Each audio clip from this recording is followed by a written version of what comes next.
Okay, today we're working on a 93 Mustang GT convertible. It's got the 5.0 and we're doing a water pump.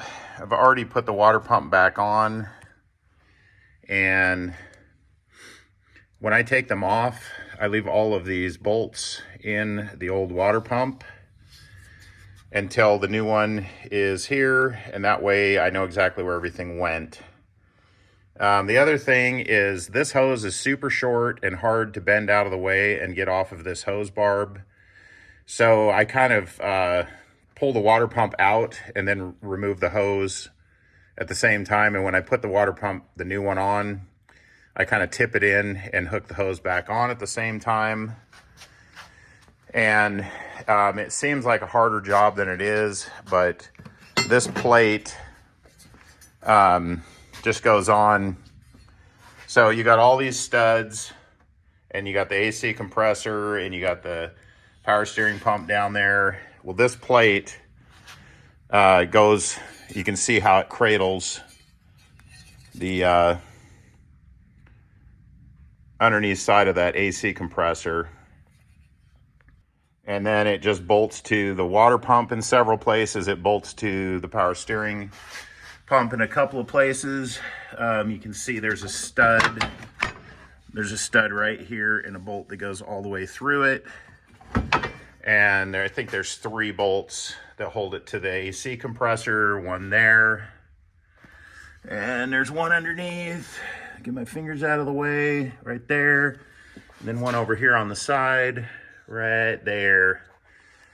And here is the pile of stuff. I just take the belt off, get the tensioner out of the way. It's literally, these are the bolts that hold this on. And then you put that pulley, that's the water pump pulley there. One last quick thing. For some reason, they had a heavy duty version of this water pump and a standard version, and they were only about $3 difference. This is Murray, I believe it was. And the only difference I could see was the heavy duty one was shinier. And since it's kind of a vintage, kind of a neat car, low mile original Mustang, you don't see too many of these. And it has a 5-speed to boot. I opted for the shiny one, of course. Here's a video with this plate back in place. I don't have the nuts on yet. I don't have the bolts in the AC compressor yet. I did rotate the power steering pump, which is this guy. Well, that stud would already be there, so the plate just slips on over, but you have to rotate the pump back out to get that bolt in, or started at least. Got both the heater hoses on, got the pulley sitting there with just one bolt loosely screwed in, so the hole is aligned. We'll go to the next point. The plate is on, all of the nuts and bolts are in, and I unplugged this one wire out of the AC compressor just because it's right in front of this bolt.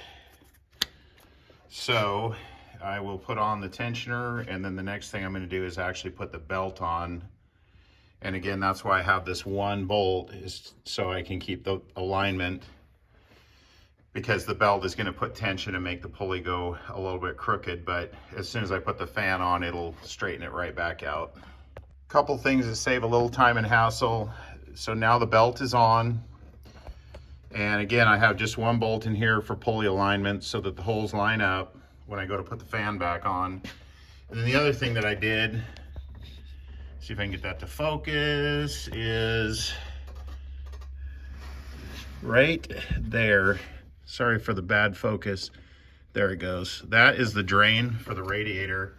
Tighten that up before you put the fan shroud and the fan back in. But this just makes it a lot easier. You've already got your fan belt on now, and when you go to tighten up the bolts, because the fan has to go on here first and then the bolts go in, the resistance of the belt will make it so you can put torque on these bolts without having to try to hold this pulley somehow. And again, real quick, just have the fan and the shroud together like that, and then just hold on to both pieces and lower them down together into place right here. Makes it super easy. Okay, the fan shroud's in. Bolts are both in. There's two little clips that the fan shroud slips into at the bottom. The wire is plugged back in for the overflow, the reservoir. And hopefully I can get some light in there. And you can see the little gap right there between the fan and the pulley. And that's because I haven't tightened those bolts yet. So that's the last thing we got to do. We got to tighten those and put coolant back in it, and we're ready to roll. All right, we're all done. Put it up in the air, check it for leaks.